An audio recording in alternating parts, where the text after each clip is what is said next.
तो स्वागत है आपका गुरुकुल कोचिंग के ऑनलाइन प्लेटफॉर्म यूट्यूब पे। आप देख रहे हैं कि हम लोग पिछले सारे वीडियो सीरीज में हमने संस्कृत को पूरा कवर कर लिया, पूरे बुक चैप्टर बाय चैप्टर।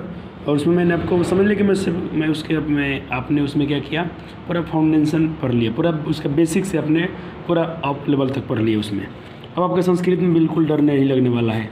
आपका सिर्फ यही कर्तव्य बनता है कि अगर वीडियो पहली बार मेरा देखते हैं तो अब थोड़ा चैनल को सब्सक्राइब कर लीजिएगा। और मेरा बाकी जो वीडियो मेरा प्ले लिस्ट नहीं मिलेगा मेरे चैनल पे। अभी मैं प्ले लिस्ट बनाता हूँ, मुझसे बनता नहीं है, पता नहीं कैसे बनता है। और मैं बना पाऊँगा तो मैं आपको सारे उसमें कैटेगरीज बाई कर दूँगा। एक में संस्कृत का वीडियो मिलेगा, एक में संस्कृत हिंदी होगा, अगले में इंग्लिश होगा, मतलब सब बुक अलग अलग। लेकिन अभी नहीं हो पा रहा है, उसको ट्राई करता हूँ, पता नहीं क्यों बनता नहीं है। शायद यह चैनल मेरा नया है इसके लिए, या कुछ और प्रॉब्लम होगा। फिलहाल मुझसे नहीं बन रहा है प्ले लिस्ट, तो आप थोड़ा सा कष्ट कर लेंगे। आप मेरे चैनल पर जाके उस पर थोड़ा विजिट करेंगे और उसमें आपको जो मेरे चैनल का पेज खोलेंगे तो आपको वीडियो दिख रहा होगा, वीडियो प्ले लिस्ट। तो वीडियो में जाइएगा, सारे वीडियो मिल जाएंगे। अगर आप 10वीं कक्षा के छात्र हैं तो सिर्फ मेरे जितने 10वीं कक्षा का वीडियो है उसको आप देख लीजिएगा। आपका एग्जाम में देखिएगा, बिल्कुल आप हंसते खेलते जब एग्जाम में बैठेंगे ना, आपको सारा क्वेश्चन आपके पता होगा। सिर्फ आप वीडियो देख लीजिए एक बार। ऑफलाइन में होते तो आप हमसे आके पढ़ सकते हैं। अगर आसपास के कोई गरीब छात्र भी है तो उसको आप हमारे पास भेज दीजिएगा, उसको यहाँ फ्री शिक्षा दी जाएगी।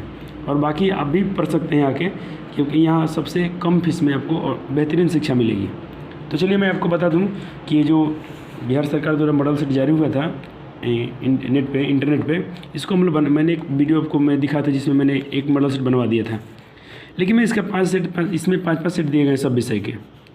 ये सब बहुत अच्छा है, मतलब ये प्रैक्टिस करने के लिए बहुत अच्छा चीज़ है। लेकिन इसमें मैं एक बता दूं कि इसमें कुछ बहुत सारे प्रश्न के आंसर गलत दिए गए हैं, उससे आपको थोड़ा बचना पड़ेगा। तो चलिए देर न करते हुए मैं शुरू करता हूँ इस वीडियो को। आज मैं मॉडल सेट 2 का तैयारी करा देता हूँ आपका मैथमेटिक्स में। चलिए, उम्मीद करता हूँ आपके पास ऐसे मॉडल सेट आपने खरीदा हुआ तो अच्छी बात है, नहीं खरीदे होंगे तो आप यहाँ से क्वेश्चन को देख लेंगे। मॉडल सेट 1 का वीडियो हो चुका है, उसको आप जरूर से देख लीजिएगा। मॉडल सेट 2 का देखिए पहला क्वेश्चन है। देखिए आपको एग्जाम में देखिएगा ऐसा नहीं होगा, अभी आपको मिलेगा 100 क्वेश्चन मिलेंगे। कितने मिलेंगे? 100 ऑब्जेक्टिव मिलेंगे। लेकिन करने कितने होंगे? आपको 50 ही करने होंगे। इसमें 60 दिया गया है, इस मॉडल सेट में 60 ही क्वेश्चन दिए गए हैं जो पुराने पैटर्न के आधारित पे हैं। ये आपको पता होगा कि कोरोना के चलते आपको 100 ऑब्जेक्टिव पिछले साल से मिल रहे हैं, अन्यथा आपको 60 ही मिलते थे। आपको 50 क्वेश्चन करने हैं 100 में, बिल्कुल आप आसानी से कर पाएंगे। मैथ में मैं आपको बताता हूँ, एक भी सिंगल आपका ऑब्जेक्टिव नहीं छूटेगा। मेरा जितना वीडियो बनाया हूँ सबको सिर्फ आप देख लीजिए और उसका एक बार नोट्स जरूर बनाएंगे। और इस पर थोड़ा सा आप रिवीजन करते रहेंगे बार बार। अब से अगर हो सके तो वीडियो को बार बार देखते रहिएगा। 2 दिन 3 दिन पे एक बार वीडियो फिर से वापस देख लीजिएगा, आपका काम हो जाएगा। सब विषय की बात कर रहा हूँ मैं, जितना मैं करा दिया हूँ हिंदी में, संस्कृत में और मैथ का। और देखिए समय बचता है तो मैं थोड़ा साइंस का भी कुछ करता हूँ। बहुत समय का अभाव है, थोड़ा ऑफलाइन भी क्लासेस में पूरा बिजी रहता हूँ, समय बच नहीं रहा है कि आपके लिए वीडियो बना के डाला जाए। चलिए, जितना हो सके माँ सरस्वती की कृपा से मैं आपके लिए मेहनत करूँगा, क्योंकि मेरा मेहनत कहीं ना कहीं रंग लाएगा। मेरे मेहनत से अगर किसी बच्चे को थोड़ा सा फ़ायदा होता है तो समझिए कि मेरा जीवन सार्थक है। मैं आपको बता दूं, मैं तो आपको मैं ट्रिक से सिखा दूंगा। जितने ऑब्जेक्टिव दिख रहे हैं ना आपको, सबसे आसान भाषा में सिखाऊंगा। बहुत सारे क्वेश्चन को तो मैं यूँ ही आप चुटकी बजा के आंसर करेंगे और राइट आंसर निकालेंगे आप सबसे कम समय में। मैं पूरा कोशिश करूंगा कि मैं आपको ट्रिक सिखा दूं हर क्वेश्चन के लिए। लेकिन कहीं कहीं ट्रिक नहीं है तो उसके लिए मैं फिर भी मैं छोटा सा मेथड बताऊँगा जो आपको आसानी से बन जाए क्वेश्चन। पहला क्वेश्चन है, एक शंकु से दिया गया है। शंकु को इंग्लिश में कौन बोला जाता है? आप सारे शंकु के फॉर्मूले याद रखेंगे। शंकु का आयतन 1/3 पाई स्क्वायर, इसका कर्व सरफेस एरिया, इसका टोटल सरफेस एरिया, आप सब याद रखेंगे, ठीक है ना। मैं इंग्लिश में इसलिए बोल रहा हूँ कि आप इंग्लिश में सारे फार्मूलों को आप जरूर पढ़ेंगे। इंग्लिश में आपको पढ़ना चाहिए, क्योंकि 10वीं के बाद से आपका सारा कुछ इंग्लिश में होने वाला है। इंग्लिश से याद आया कि मेरा वॉइस की भी कुछ वीडियो डाला हूँ, उसको आप देख लेंगे। आपका एग्जाम में बहुत अच्छा मार्क्स देगा वहाँ से, चाहे आप 10वीं के हों या 12th के बच्चे हैं। कल मैं उसका डालने जा रहा हूँ पूरा ऑब्जेक्टिव क्वेश्चन जितना पूछा गया है आज तक वॉइस से। देखिए बहुत देर हो गया इसको सवाल को बनाते हैं। शंकु की ऊंचाई क्या दी गई है? 12। आपने क्वेश्चन देख लिया होगा, मैं बना रहा हूँ यहाँ पे। देखिए एक शंकु है, मैं समझाने के लिए समय लेता हूँ। आपको पता होगा मेरा पढ़ाने का मेथड होता क्या है, लेकिन मैं ऐसा समझाता हूँ ऑब्जेक्टिव कि वहाँ से आप सब्जेक्टिव क्वेश्चन बना लेंगे आने वाले समय में। आने वाले समय में नहीं, एग्जाम में ही। चलिए, एक शंकु है जिसकी ऊंचाई दी गई है 12, हाइट कितनी है? 12, ठीक है। इसकी आधार की त्रिज्या कितनी दी गई थी? 3, आपने वहाँ पढ़ा होगा। आधार की त्रिज्या कितनी थी 3, सब सेंटीमीटर में याद रखेंगे, ये भी सेंटीमीटर में थी, ये भी सेंटीमीटर में है। तो शंकु का आयतन क्या होगा? एक बार थोड़ा ऑप्शन पे मेरे ध्यान दीजिएगा। आप ऑप्शन पे देख रहे होंगे सम में क्या है, पाई पाई पाई पाई, अर्थात आप जब इसका आयतन निकालेंगे आप पाई को वैसा ही रखेंगे क्योंकि आपका आंसर पाई में आना चाहिए। चलिए, आपको हाइट मिल गया था, रेडियस क्वेश्चन में दिया गया है। आप एग्जाम में समय नहीं लेंगे, मैं आपको समझाने के लिए ऐसा बता रहा हूँ कि बच्चे कंप्लेन ना करें सर अब सिर्फ आपको मैं टिक कराता हूँ, ऐसा नहीं। मैं पढ़ाने का मतलब है मैं एक ही क्वेश्चन पढ़ाऊँ, 2 ही क्वेश्चन पढ़ाता हूँ बच्चे को ऑफलाइन में भी, लेकिन ऐसा पढ़ाता हूँ कि फिर वो जीवन में कहीं भूले नहीं इस चीज़ को। ठीक है ना, हो गया। आपको हाइट मालूम है, रेडियस मालूम है, आयतन पूछा गया था ना, आपको आयतन का पता है। शंकु का आयतन क्या होता है? इसको हम इंग्लिश में ऐसा बोल सकते हैं कि वॉल्यूम ऑफ कौन बोला जाता है, जैसे बीसी बोर्ड वाले हैं। शंकु का आयतन होता क्या है? 1/3 पाई आर स्क्वायर एच। क्या होता है? 1/3 पाई आर स्क्वायर एच। आप फार्मूला को जरूर याद से रखेंगे, 1/3। पाई का मान क्या होता है? 22/7। लेकिन मैं आपको ऑप्शन दिखाया था पाई में ही आंसर आना चाहिए, तो पाई को आप ज्यों कहते हो रखेंगे। आर का स्क्वायर, आर का मान चेक कीजिए कितना है, 3 है, तो क्या करेंगे 3 का स्क्वायर, आर का मान 3 है यानी 3 का स्क्वायर इंटू में एच, हाइट चेक कीजिए कितना है 12, कितना है 12।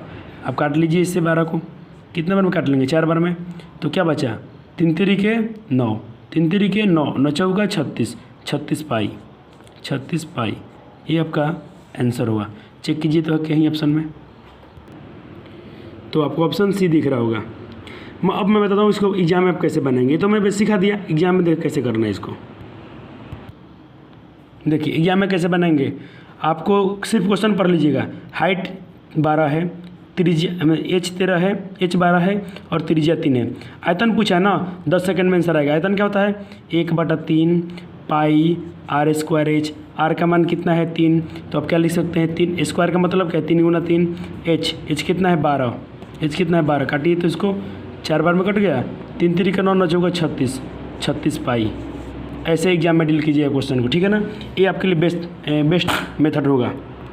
अगला क्वेश्चन, इसको तो अब चुटकी बजा के बता देंगे कि क्या होगा। जो मेरा वीडियो छात्र ने देखा होगा पहला, सारे वीडियो को आप जरूर देखिएगा। देखिए मैं मॉडल सेट पे बोलूँगा, 5 सेट दिया गया है, ठीक है। 6×5 = 300 क्वेश्चन है इसमें, लेकिन मैं आपको बहुत सारे क्वेश्चन का डिस्कशन कराया हूँ। 2011 से लेकर 2020 तक, 2019 तक सारे वीडियो को बनवा दिया हूँ। वहाँ तक आप कर लेते हैं ना, सिर्फ बहुत है आपके लिए। चलिए अगला प्रश्न लेते हैं, sin π/3 का मान क्या होगा। इसको तो ऐसे ही नज़र से बना देंगे, क्या होगा इसका आंसर। चलिए ये ना क्वेश्चन पूछा है, sin π/3 का मान क्या होगा। साइन का साइन, पाई का मान हम लोग क्या बताया था मैं आपको, पाई क्या होता है? रेडियन होता है। रेडियन का मान कितना होता है? 180/3। काट दीजिए, 60 बार में कटा है। यानी आपसे एग्जामिनर पूछा क्या है, sin 60 का मान कितना होता है। तो sin 60 का मान क्या होता है भाई मेरे? √3/2। चेक कीजिए तो √3/2 किधर है। इसको तो आप याद रखेंगे, हमको भी याद नहीं रहता है और हमको याद करना भी नहीं है। याद है भी, फिर मैं बताऊँगा हमको याद नहीं है, आपको याद करना है। पूरे डिग्री याद रखेंगे आप। देखिए इसको आपको तो याद करना है पड़ेगा, सारे एंगल का। इसमें तो एग्जाम में आपसे क्वेश्चन 2-3 पूछ ही ले जाएंगे, ऑब्जेक्टिव में पूछ लेता है sin 45 का मान क्या होगा, cos 60 का मान क्या होगा, कुछ भी इसमें से पूछ लेगा। एग्जामिनर में कोई ठीक नहीं है कोई, लेकिन आपसे क्या पूछेगा, आप इतनी याद रखिए ना, आपसे इसी में से ना पूछेगा भाई। तो चलिए sin 60 हमारा था ना, sin 60 क्या होता है? √3/2 होता है। आप इसको याद रखेंगे। चलिए तीसरा नंबर सवाल।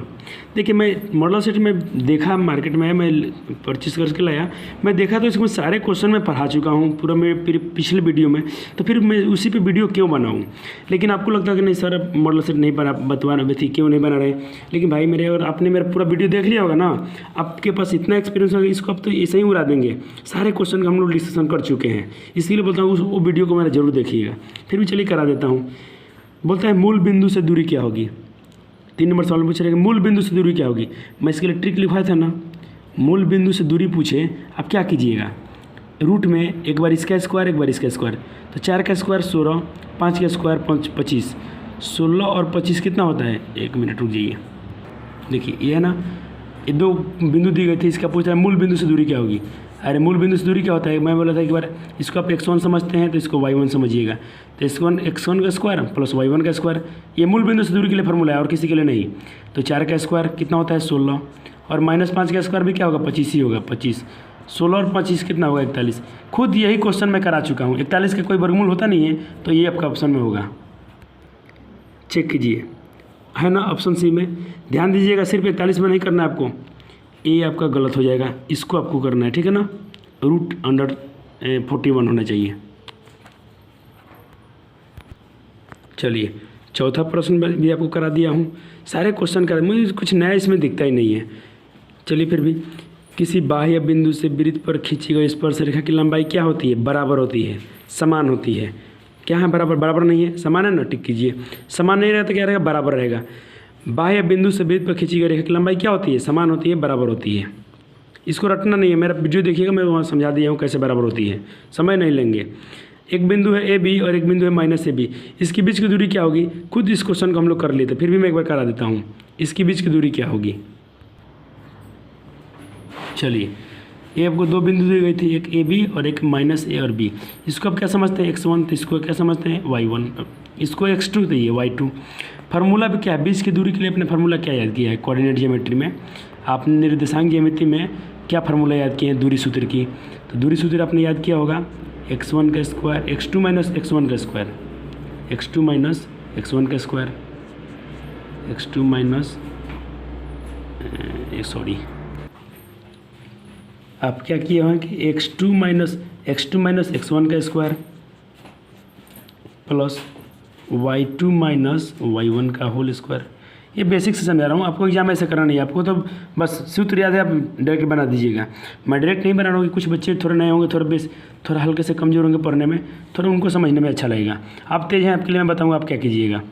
कीजिए, इस आपको घटाइए x2 में से x1, तो x2 क्या इतना है? -1।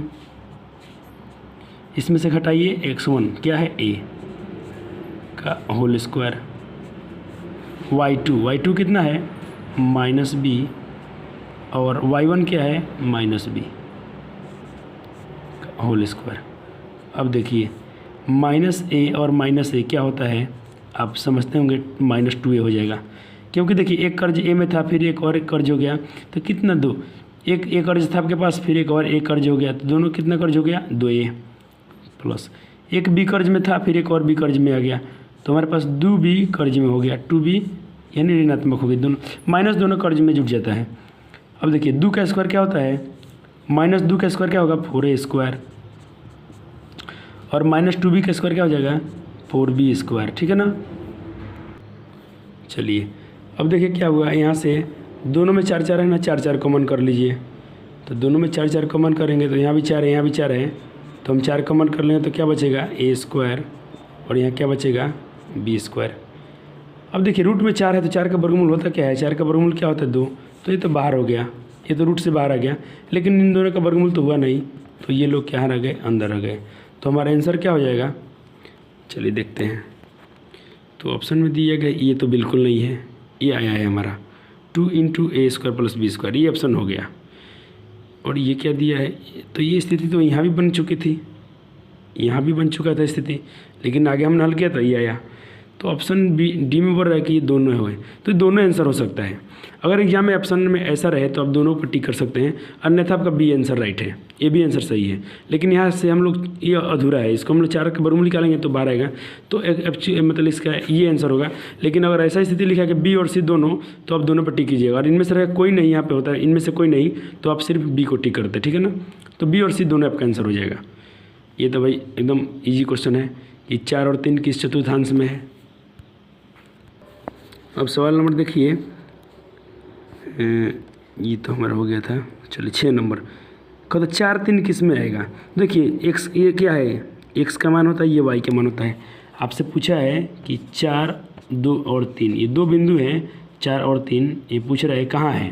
तो देखिए ये भी प्लस में है और ये भी प्लस में है, तो ये यही ना होता है, इसमें भी x का मान प्लस और y का मान प्लस, पहला चतुर्थांश में आता है, प्रथम चतुर्थांश में।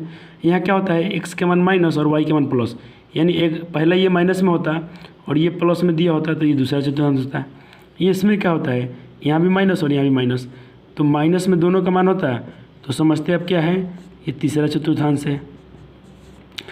अगर x का मान मान लीजिए 2 और y के मान हमको -2, तो यहाँ आना पड़ता है, तो x का मान 2 हम किस में रखते हैं? प्लस में, और ये क्या माइनस में आते हैं, ये चौथा में होता है। यानी x का मान प्लस में होता है, तो इसका मान एक मान प्लस में होता है और एक माइनस में, तो इसको क्या समझाएगा? चौथा। तो ऑप्शन हमारा दोनों प्लस प्लस में, तो ये क्या हो जाएगा? प्रथम। अगर आपका पहला क्वेश्चन यहाँ देखिए, यहाँ पर समझ लीजिए, अगर यहाँ माइनस दिया था और यहाँ प्लस, यहाँ माइनस यहाँ प्लस, ये कौन सा दूसरा चतुर्थांश। अगर यहाँ प्लस होगा, भले यहाँ दोनों माइनस, यहाँ भी माइनस होता है यहाँ भी माइनस होता है, तो इसको आप बोलते हैं तीसरा चतुर्थांश। लेकिन अगर यहाँ प्लस है और यहाँ माइनस होता है तो आप क्या बोलते हैं, ये चौथा चतुर्थांश। तो आपका दोनों प्लस प्लस में है, तो ये तो प्रथम चतुर्थांश हो जाएगा। क्या होगा, प्रथम। मैं आपका ये भी तीनों का समझा दिया, कोई सवाल आसान नहीं है, ये तो एकदम इजी सवाल है। किसी वृत्त की परिधि इतनी है तो वृत्त का व्यास कितना होगा, बिल्कुल दम नहीं है सवाल में। चलिए 7 नंबर प्रश्न देखिए, किसी वृत्त की परिधि 44 सेंटीमीटर है तो वृत्त की व्यास क्या होगा। अरे भाई आपको क्या दिया है, वृत्त की परिधि दिया है ना, तो वृत्त की परिधि क्या होता है 2πr। कितना दिया है 44 सेंटीमीटर। आपसे पूछ क्या रहा है कि इसका डायमीटर क्या होगा, यानी इसका व्यास क्या होगा। छोड़िए डायमीटर को, पहले व्यास कैसे निकलेगा भाई, पहले आपको त्रिज्या मालूम होना चाहिए। तो वृत्त की परिधि इतना है, एक और तरीका सूत्र होता है, वृत्त की परिधि क्या होता है πd होता है, या ध्यान देंगे वृत्त की परिधि क्या होती है πd। इसका वैल्यू कितना, मैं ट्राई कर लेता हूँ पहले। वृत्त की परिधि का एक फार्मूला मुझे याद आया, πd भी होता है। तो d पूछा है ना, तो d को बाहर कीजिए, तो d को बाहर करें हम, तो 44 परिधि था, तो और पाई हमारा बट्टे में आ गया, पाई बट्टे में आ गया, तो d बराबर 44, पाई का मान क्या होता है 22 बट्टे में 7। काटिए तो इसको, 22 44, 7 दूना 14। ये फार्मूला मुझे याद आ गया, बहुत आसान पड़ेगा, इससे बनाइएगा। 14 आंसर में है क्या, सी। चलिए थोड़ा इसका मॉडल सेट का भी आंसर भी जांच करते हैं, क्या दिया है इसमें। 7 का सी राइट है। तो देखिए एक और विधि है इसके लिए। देखिए अगर मान लीजिए आपका फार्मूला या वृत्त की परिधि का ये फार्मूला याद आ गया, तो इसे बना लीजिएगा। क्योंकि देखिए आपको डी पूछा है ना, तो हमको ये फार्मूला बेटर रहेगा बनाने के लिए, अन्यथा इसे ही बन जाएगा। इसमें क्या होगा, फिर रेडियस का मानेगा, फिर आपको डबल करना पड़ेगा, ऐसे ही बन जाता है। यहाँ से मैं बता रहा हूँ कैसे बनता है। आप क्या करते हैं, आपका आर पहले बाहर करते हैं, इसमें से आर बाहर, यहाँ क्या था बाहर में 44, ये 2 पाई क्या है गुना में है, ये दोनों गुना में कहाँ आएंगे, भाग में, भाग में आ गए 2 और पाई, आर बराबर 44। आप इसे काट दीजिए ना, 44 को कट जाएगा 22 बार में, कट गया 22 बार में, तो ऊपर क्या बच गया 22, और पाई का मान रखिए क्या होता है 22 बट्टा में 7। ये 7 कहाँ जाएगा, ऊपर जाएगा, तो 22 से 22 कट गया, आर का मान कितना था 7। अब आपसे पूछा था क्या, व्यास, तो आपको पता है व्यास क्या होता है, त्रिज्या का दुगुना, यानी व्यास का अपना फॉर्मूला पर होगा 2r होता है, तो 2 × r का मान 7 14। आंसर तो ऐसे भी आता, तो क्या आप ऐसे बनाएंगे, मैं नहीं। अगर आपको त्रिज्या पूछता है ना, वृत्त की परिधि 44 है तो त्रिज्या क्या होगी, तो ये फार्मूला लगाइएगा। और पूछा कि वृत्त की परिधि 44 सेंटीमीटर, व्यास क्या होगा, तो ये वाला फार्मूला आपके लिए बेटर होगा, क्योंकि दोनों परिधि का फार्मूला है, ये भी है ये भी है। लेकिन आपको सोचना है निकालना क्या है, आपको फाइंड करना है यहाँ पे डायमीटर, तो डायमीटर के लिए ये बेटर है और रेडियस के लिए ये बेटर है। मैं आपको बताऊँ आपके एग्जाम में कैसे बनाएंगे, इससे भी जल्दी ऐसे कीजिएगा। आपको एग्जाम में ऐसे करना है सुपर फास्ट। आपको बोला गया है कि परिधि कितना है 44, आपसे व्यास पूछा है, आपको तुरंत दिमाग में होना चाहिए कि परिधि व्यास पूछा है और मेरे पास परिधि दिया है, तो हम पाई डी का फार्मूला इस्तेमाल करेंगे। आपको लिखना कुछ नहीं है, देखिए आप क्वेश्चन में तो लिखा ही हुआ है कि वृत्त की परिधि इतना है, यानी पाई डी का मान इतना है, वहीं से डी मान, अरे पाई डी का मान ही 44 है ना, तो बस डी बाहर कीजिए, तो डी बाहर करेंगे तो 44, पाई यहाँ बट्टा में आएगा, तो पाई का मान होता क्या है 22, फिर बट्टा, तो बट्टा नहीं देते हैं ना नियम के अनुसार, 7 ऊपर जाएगा, काटिए 2 बार में 14, 2 लाइन में आपका आंसर हो गया। सॉरी ये आपका डी है, 14 आ गया, 14 पर टिक कीजिए, राइट आंसर है। इसको तो हम लोग भाई ऐसे ही कर दे उड़ा देंगे। 8 नंबर सवाल को, 2 वृत्त की परिधि का अनुपात इतना है तो उनकी त्रिज्याओं का अनुपात कितना होगा। कितना बार क्वेश्चन पढ़ाया हूँ इसको, जब भी मेरा, इसलिए बोलता हूँ कि मेरा पिछला वीडियो जरूर देखिए। 2 वृत्त की परिधियों का अनुपात इतना है तो उनकी त्रिज्याओं का अनुपात क्या होगा। अरे भाई त्रिज्या पूछा ना, वृत्त की परिधि क्या होती है 2πr। 2 वृत्त है तो एक को r1 करिए और एक को r2 कीजिए, अनुपात मतलब भाग होता है। कितना अनुपात दिया है 4:3, तो इसको लिख दीजिए आप 4/3। क्या लिखिए 4/3। अरे ये कट गया, कितना आया, कितना आया भाई, यही तो आंसर हो गया 4/3। r1/r2 का मान कितना आया 4/3। अब इसको आप अनुपात में बदल दीजिए, अनुपात में कैसे बदलते हैं, 4 का 4, ये बट्टा अनुपात में बदलेगा, 3 यहाँ आ जाएगा, ये आपका आंसर हो गया 4/3। वही आंसर हो गया जो क्वेश्चन दिया गया था, वही आंसर हो जाएगा इसका 100%। 4 इसको मत कीजिएगा, 4/3 होगा। अगला सवाल देखते हैं, द्विघात बहुपद शून्यक कितना होगा। अरे भाई यहाँ देखिए शून्यक लगा दी, चलिए इसको कर देता हूँ, 1 सेकेंड का काम है। x² - 5 का शून्यक क्या होगा, शून्यक लगा दिए आप, x बाहर कीजिए तो यहाँ माइनस, यहाँ के प्लस में 5 हो गया, यहाँ -5 है तो यहाँ +5 हो जाएगा। स्क्वायर का क्या बनता है, वर्गमूल बनता है। किस में बनता है, प्लस माइनस में। तो आपका आंसर क्या हो गया, 1/5 प्लस में, 1/-5 में। चेक कीजिए किधर है, एक बार प्लस में एक बार माइनस में। ये है ऑप्शन सी। कहता है कि भाज्य और भाजक के लिए ये तो फार्मूला पूछा है, आपको देख लीजिएगा फार्मूला इसका क्या होता है, मैं इसको नहीं बताने वाला हूँ। आप जाइएगा, आपका पहला चैप्टर है ये यूक्लिड विभाजन एल्गोरिथम में, आपका ये क्वेश्चन वहाँ पे एग्जाम्पल में लिखा गया है सूत्र को, आप देख लीजिएगा कौन सा होता है। ये मैं नहीं बताने वाला हूँ क्योंकि ये फार्मूला है। फार्मूला तो आपको याद करना है, जैसे आप याद कीजिए, हंस के, रो के, गा के, वो आप पे डिपेंड करता है आप किस तरह से सर फार्मूले को याद करने वाले हैं। इसको मैं तो भाई ऐसे ही बना सकते हैं आप। अपरिमेय संख्या, इरेशनल नंबर पूछा है, यानी जिसे हम p/q के रूप में नहीं लिख सकते हैं। तो देखिए 40 और 12 ये तो परिमेय संख्या है। एक मोटा मोटी और समझिएगा, जिसका वर्गमूल निकल जाता है वो परिमेय संख्या, जिसका वर्गमूल पूर्ण रूप से नहीं निकलता है अपरिमेय संख्या। 196 का वर्गमूल होता है 14, तो परिमेय संख्या, ये भी परिमेय संख्या। ये देखिए √2 से √2 कट गया, परिमेय संख्या। यहाँ पर देखिए 5 से 5 आप काट भी लेंगे तो रूट में 2 बच गया, 2 का वर्गमूल होता है नहीं, तो ऑप्शन ए राइट है। 12 नंबर सवाल, x² 2x plus 2x plus alpha plus इसके शून्य का अल्फा प्लस बीटा है, तो alpha plus beta, alpha into beta का मान क्या होगा। अरे भाई अल्फा इंटू बीटा क्या होता है, थोड़ा मिटाने दीजिए हमको। देखिए ये द्विघात समीकरण है, आपको 2 शून्य का अल्फा बीटा है, तो पूछा क्या था अल्फा इंटू बीटा का मान। अरे भाई अल्फा इंटू बीटा पूछा था ना, इससे c/a कीजिए, c/a, ए है, बी है, सी है, तो c/a ए का मान 4/1 बराबर 4 होता है, नीचे तो 1 लिखते नहीं है, तो आपका 4 आंसर हो गया।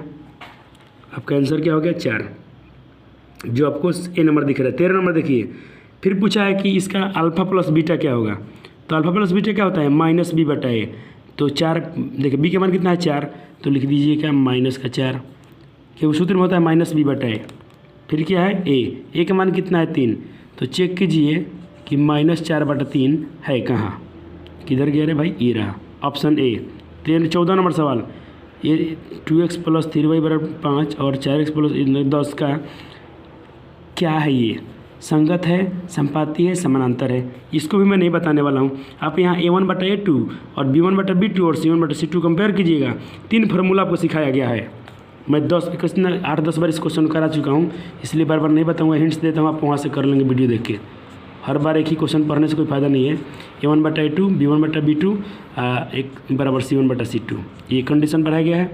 एक और कंडीशन मैं आपको बताया था, बोल थक गया हूँ बोलते बोलते आप लोग को। और ये वाला है अद्वितीय हल वाला, एक अपने पढ़ा था a1/a2, लास्ट में नॉट इक्वल c1/c2।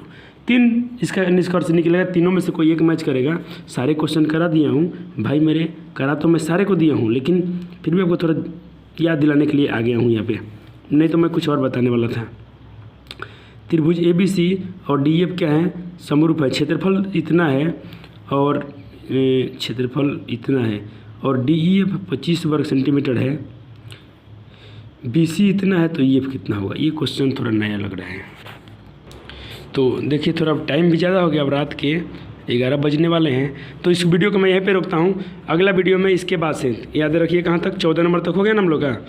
15 नंबर के बाद से सारे क्वेश्चन को एक झटके में कर देंगे, क्योंकि देखिए यहाँ के सारे क्वेश्चन मैं करा चुका हूँ, सब क्वेश्चन हो चुका है। सिर्फ आपको क्या वीडियो पिछला देख रहे हैं, थोड़ा आप आलसी बनते जा रहे हैं, ये अच्छी बात नहीं है। आप पूरा पिछला वीडियो देख लीजिए, आपका पूरा क्लीन हो जाएगा। मुझे सारे क्वेश्चन पढ़ा दिए, कोई इसमें नया क्वेश्चन नहीं है, 1-2 है तो उसको मैं करा देता है, लेकिन आप थोड़ा अपने से कर लीजिए। थैंक यू, तो मिलते हैं अगले वीडियो में। इस वीडियो को मैं अपलोड करने जा रहा हूँ, आपको वीडियो मिल जाएगा, तो इसको आप जरूर से जरूर देख लीजिएगा, और चैनल को शेयर कीजिए, सब्सक्राइब कीजिए चैनल को, मेरे को लाइक ज़रूर कीजिएगा, और आपको जो भी कोई सुझाव है तो मेरे इस कमेंट बॉक्स में कीजिएगा, ठीक है। थैंक यू, धन्यवाद, लव यू सो मच। आपका एग्ज़ाम खूब अच्छा से बीते, माँ सरस्वती से मुझे बहुत बहुत शुभकामनाएँ आपके साथ रहे। थैंक यू, धन्यवाद।